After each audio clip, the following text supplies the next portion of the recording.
rumah tangga Kristen begitu banyak. Saya melihat bahwa akar permasalahan adanya keegoisan. Kenapa bisa egois? Kenapa bisa tidak merendahkan diri? Karena tidak pernah ketemu Tuhan. Tidak pernah jumpa dengan Tuhan, Bapak Ibu Saudara. Inilah kuncinya, Bapak Ibu.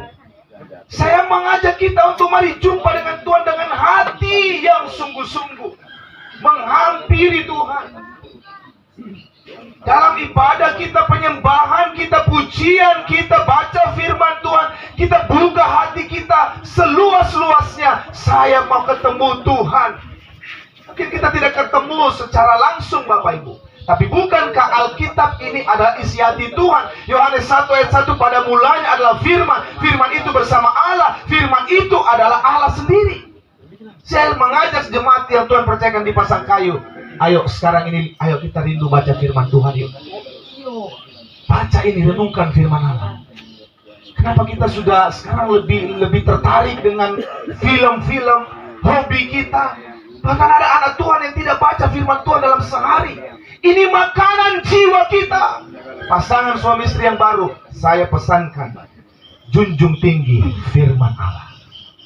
Pedoman hidupmu mau diberkati Tuhan, ini firman Allah. Alkitab mencatat Yosua pasal 1, jika kita renungkan siang malam, maka perjalanan kita berhasil dan beruntung. Apapun yang kita buat, diberkati oleh Tuhan. Ini janji Tuhan, saudara. Itu sebabnya saya percaya hanya orang yang ketemu Tuhanlah yang akan berkata, kok makin lama saya makin kuat. Kok makin lama dengan suami saya, kok saya makin bahagia. Makin lama dengan istri saya, kok saya makin bahagia, makin merasakan ada damai sejahtera.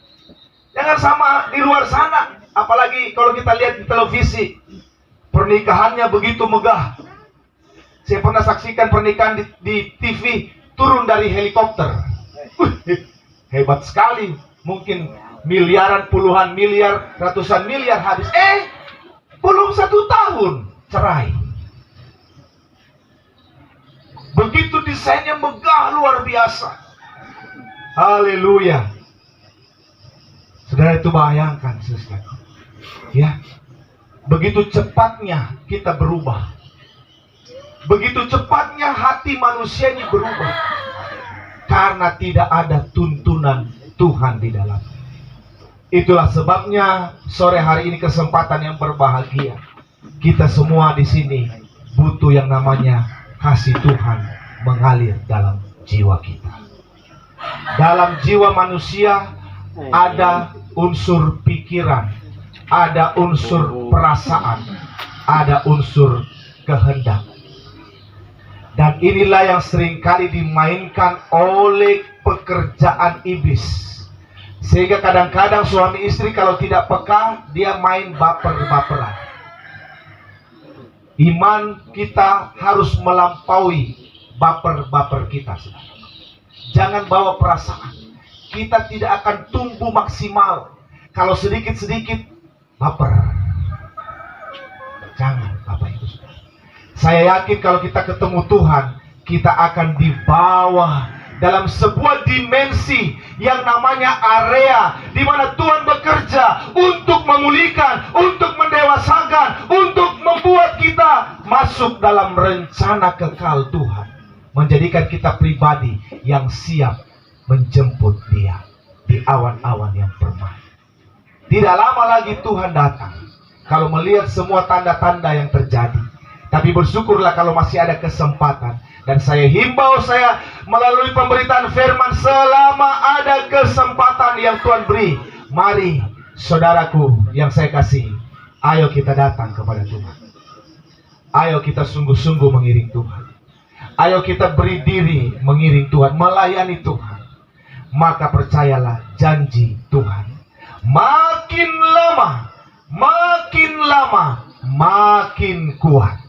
Ada amin, saudara? Sampai selesai, sampai kita menutup mata, saya yakin jiwa kita, iman kita semakin kuat di dalam mengiring dan melayani akan Tuhan. Tuhan Yesus memberkati kita. Tuhan Yesus memberkati rumah tangga baru Saudara Martin Luther dan Saudari Christine Maria, yang sebentar kita juga akan berdoa mendoakan. Ada hamba-hamba Tuhan di sini. Kiranya kasih Tuhan turun di tengah-tengah keluarga yang baru ini. Kita turut mendoakan supaya benar-benar rumah tangga yang mereka bangun adalah rumah tangga yang mempermuliakan Tuhan, rumah tangga yang memberi dampak, rumah tangga yang makin kuat, makin bahagia. Seiring berjalannya waktu, maka semakin melihat kemuliaan Tuhan akan dinyatakan. Tuhan Yesus memberkati firman Tuhan, dan saya mengajak kita berdiri semua, kecuali pasangan suami istri, silakan duduk saja di tempat. Dan sebentar kita ada hamba Tuhan di sini yang akan bersama-sama melepaskan berkat dalam doa. Itulah sebabnya mari kita bangkit berdiri, sidang syukuran pada kesempatan yang berbahagia ini.